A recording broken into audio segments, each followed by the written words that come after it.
Hawkins Will Show, aka Will and Hawk Show. How you doing today? I'm blessed, man. How you doing? Hey, I'm feeling pretty good. Yeah, man. I had to tell you about the dream I had. I've been waiting to hear about it. Like, the dream, it was just dope. Okay. You know, it was like the best dream I could have. Okay. So it's like, and this happened when I woke up Sunday morning. Okay. So the dream, it was like school was over.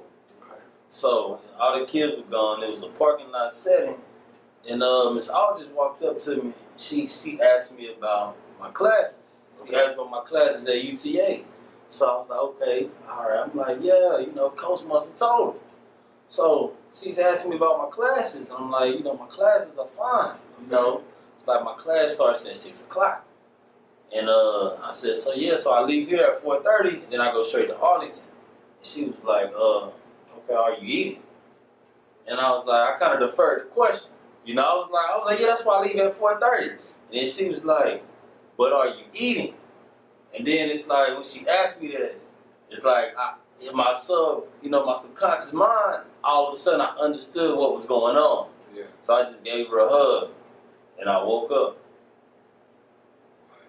Yeah, it was like, man, because it was about 9 o'clock Sunday morning when I woke up.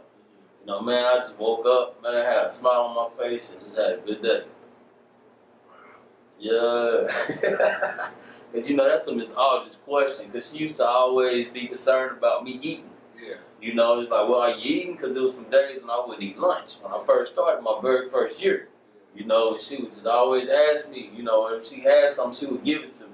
It was just it was a Miss Aldredge thing to say. Wow. That's something special, man. Yeah. But then you gotta think too, what she talking about food. Yeah, that's true. She asked me twice. Yeah, that's you know how those dreams are, man. Yeah. They very rarely mean the literal of what's going on. Yeah. Wow. So let me ask you that then. So if she was asking something other than food, so do you feel like are you living your life the way? Do you think you living a fulfilled life? So are you being fed through your life? Man, that's a good question. I think so. Yeah. I think so. The reason I say that is because I have so much on my plate. Gotcha. It's like I'm another constantly food busy. reference. I like that. Yeah, it's like I got so much on my plate. It's like, I feel weird when I'm not doing something. Gotcha. Because, teach, go to class, study, coach still. So it's like I'm doing so much, the relationship. It's like you trying to do so much. It's like, man, it's like sometimes I just feel like I'm living the life of 3 men, Gotcha. 3 productive men. Yeah. Yeah. But, last year I think I probably was doing more feeding than eating. Okay. In terms of coaching from start to finish of the school year almost, Yeah. the basketball, straight to the track, Yeah. just the way that it was being done. I think I did a lot of feeding and not enough eating myself. Yeah. I mean, the coaching is cool, but at the same time, it's not really for me. It's like I'm providing and I'm helping, I'm trying to guide others. Yeah. But it doesn't necessarily fulfill me. I go home tired the same, but yeah. There were certain points you was doing buffets. You was doing a lot, man. Yeah. You was doing a whole lot. So it's really going back to school, taking classes. It started the first time since I've been teaching that I actually went out and found something just for me. Yeah, so that feels good, man. It's a great feeling. And it's hard to come by when you get our age. Not that we old. Yeah. We have so many responsibilities. It's like it's hard to find something just for us. It's easy to get stuck. Easy. Really. Actually, once I go back to school, I just decided to go to film class. So I graduated college in 2005. It's my 6th year teaching, but I've always been a film buff. To the point where, as a teacher, I would say, man, I could guide these kids and push these kids. If any of them wanted to do film, I could say you can do film. But film-wise, I always thought about New York or LA, Hollywood. So I always felt like I'm never gonna live in LA. I'm never gonna live in New York City. So that's not for me. Then I got curious one day and I was like, you know what, man, I want this film school around me.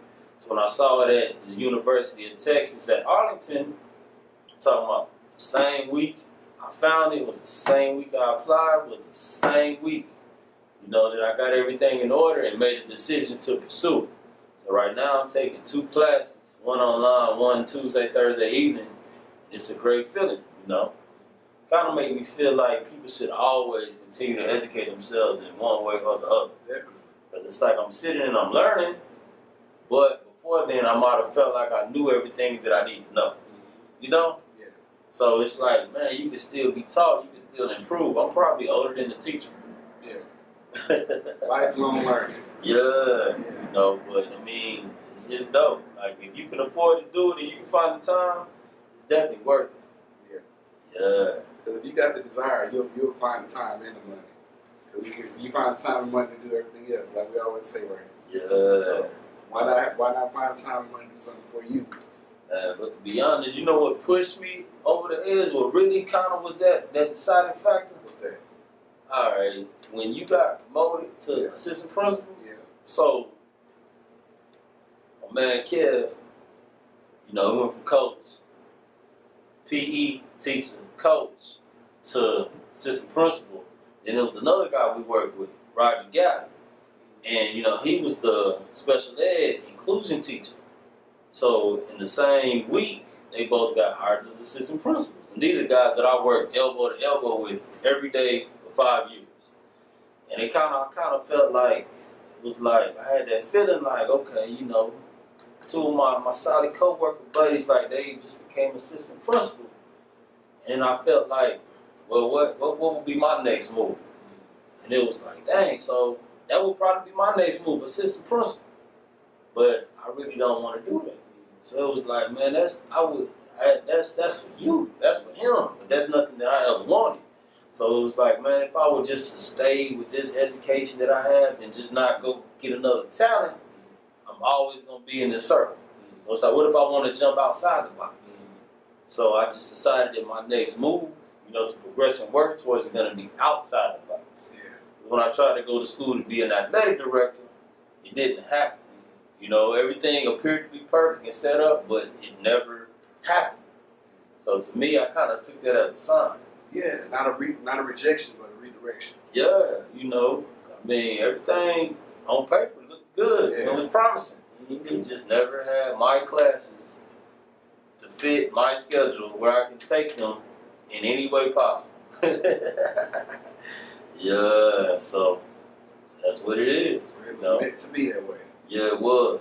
It was. Because I remember, man, you tried everything. You did everything. Yeah. I mean, you got the application in on time. You had the money ready. You had the transcript ready. You had your recommendation letters ready. Yeah. I mean, you had literally everything, and you was ready to go. Yeah. There was always something. Always something on that end. They could never just get me in. Yeah. Couldn't get my classes. Couldn't get the guy to answer the phone. Those things I shouldn't have had to go through, but I mean, it is what it is. In terms of now where I'm at, man, it was easy. Yeah, it was. But that's all it took to kickstart this film career. Yeah, exactly. That had to happen. Yeah, so my next move will be in the film industry. And I, instead of dreaming about it, I went out to pursue the building of that background in terms of being educated. I mean, my skill has always been writing, but I don't want to depend on skill alone. I want to have that educational background to say, I did it the right way.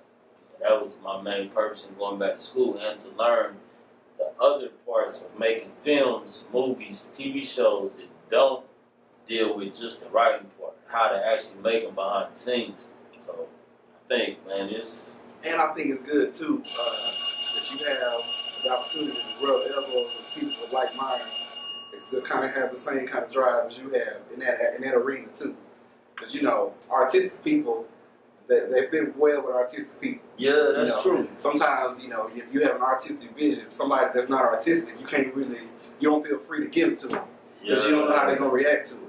you know, you like they might think I'm weird or something. I tell them how I look at that crate over there. Yeah. I may see art in that crate, but all they see is a crate. They're gonna say this dude crazy. Exactly. So it's good to rub elbows with people that is like minded. You know, for a change. Yeah. So that's good, man. And I'm excited for you, man. Me too. That's gonna be real big. Yeah. It already